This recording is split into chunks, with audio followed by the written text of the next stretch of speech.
Hello and welcome everyone back to some more four-wheeled action on the channel. Finally, I've got my hands early on F1 22. Now, in my opinion, this is the first proper EA F1 game we've had. Of course, they had their little takeover.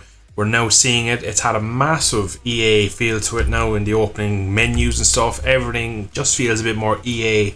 They have a new soundtrack that I'll have turned right down for copyright issues, of course.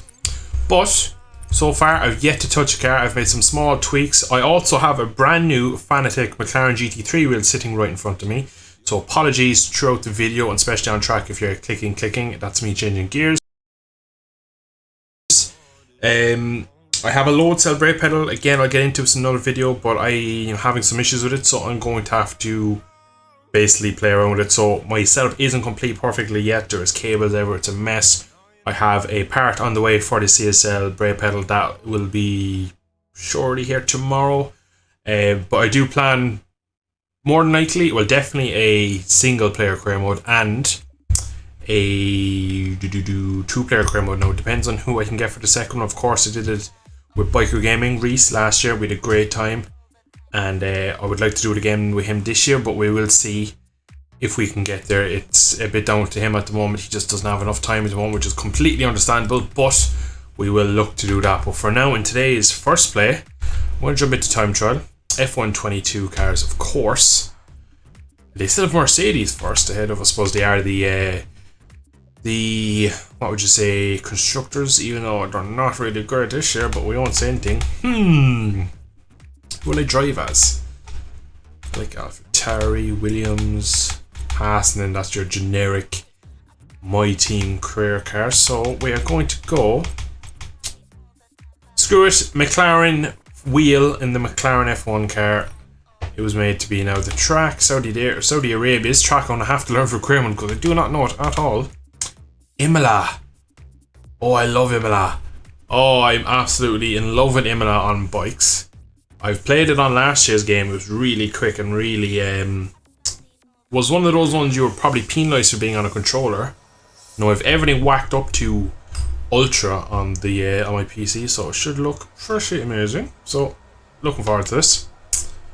We're gonna jump to track. I'm probably gonna just keep it rolling from here, and we're gonna just go straight to track. Yeah, it's gonna be a flying lap. Oh, racing line on! What a noob! All right. BRB, let me fix this. So we are back. We've taken off all the rubbish that we didn't need on track, and now we have our first look at this game. Now, first thing out of the box, it looks absolutely stunning. Most EA games do. Now, it's not running on the Frostbite EA engine. A lot of people have believed it would have been. Not yet, maybe down the line, but that is a lot for more of their sports categories. Now, just getting used to this wheel. Feels pretty good so far. I have the overall feedback turned right down because it's a direct drive wheel, so turning it really high will just absolutely shake my table to bits. So responsive. Now last F1 game I played on a wheel was F1 2018. So yeah, we're Daniel Ricciardo here getting it in the gravel. Now I am taking it very steady, you might notice. No assists on, of course, on this channel. I just want to get a feel for the wheel overall. The engine notes are much different this year. They're way more realistic if you ask me. There's some really good, of course this is a Mercedes powered in the McLaren. Oh, rear end snapped to me there. It'd be interesting to see how I get on with no traction on a steering wheel, because I've actually never had traction off. Oh, I've had a lap time, you serious? We did the gravel a while ago.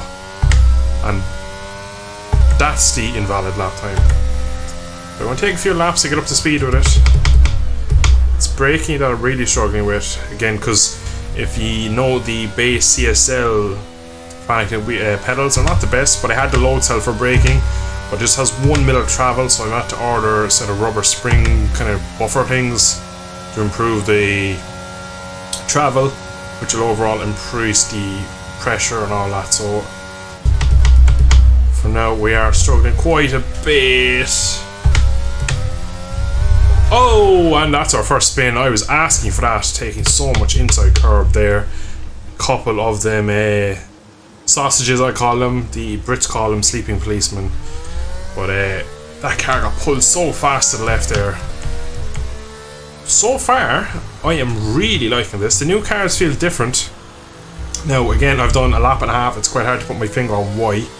But they seem pretty good on the low traction stuff, which is actually in real life where they're pretty bad. But again, take everything I say with a grain of salt, because I'm still getting up to speed really with the wheel more than anything.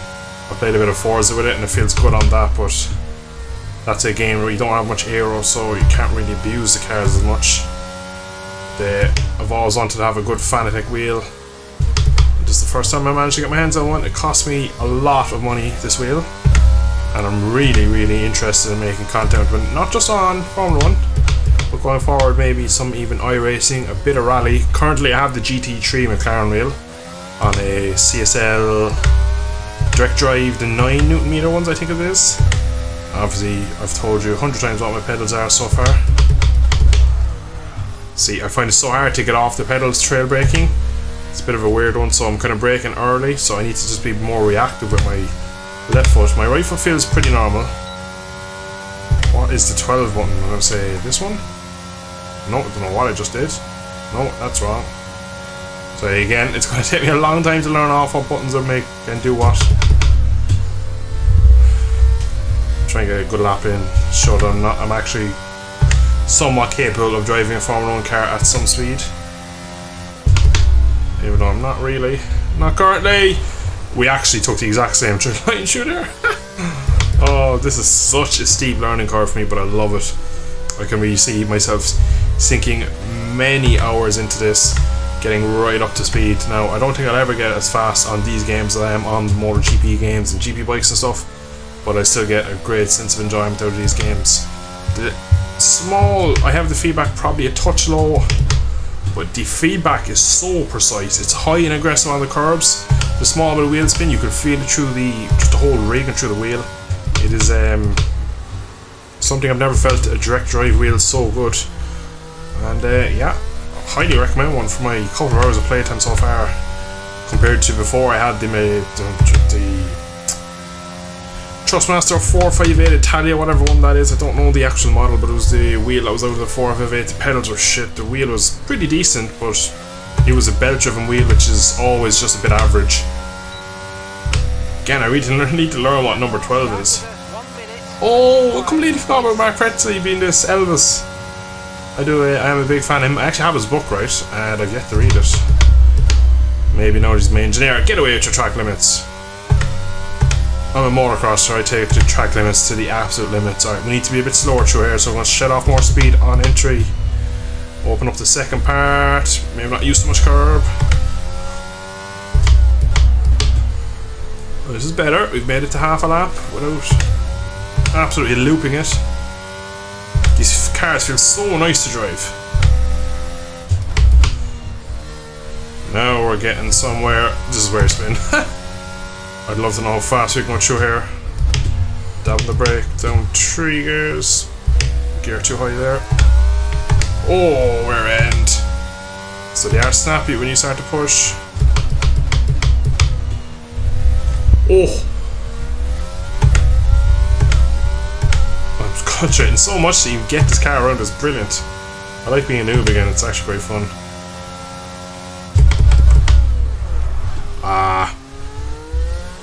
Just need to get off the pedal a bit quicker. They still feel like they have massive amounts of air though. You do feel like you can really throw them in, which is a good thing. They don't feel that bad.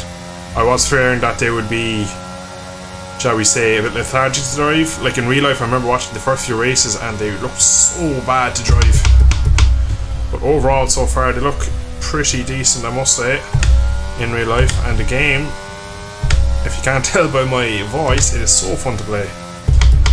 And I'd say it'll even better when I get my... Oh, I've got that wrong. Are we going to the gravel? Yeah, third time's the charm. When I get this wheel dialed in a bit better, get them rubber springs that I've ordered. Oh, we've had a spin. We've had a spin. Alright, we're gonna maybe try a different track, because Imola is a bit of a commitment track, so I'm going to jump over to a different car, a different track, and I'll catch you in a sec. So we are back, and I've decided to go for something a bit kind of film-esque. It's sunset or sunrise even at Austria in the Ferrari, and I must say, in the previous clip I did mention the audio sounds different. This Ferrari sounds so different compared to that Mercedes powered McLaren. Again though, look how beautiful this game looks. Small lock up.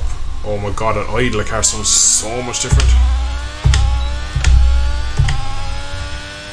Be interesting to hear back actually from my own recording how much of an audible tone can you hear from my wheel.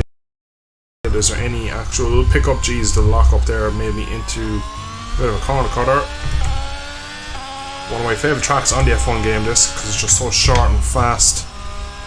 And it's quite the opposite on the bikes. I don't really like this on the bikes for whatever reason. It's just so much more enjoyable on the Formula 1 side. So far, my first impressions, of course this is my first impressions video, my first play. New cars don't feel massively different. I thought they would feel more different, but at the limit I'd say they will be a different beast to handle. They do tend to lock up a bit more. Now I haven't watched too much because I don't like watching too much.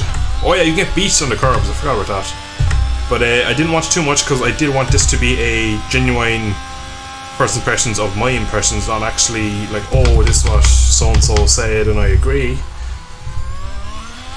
Oh, rear end. But again, I'll just look to the left, look with the sun and the, oh my god, this is gorgeous.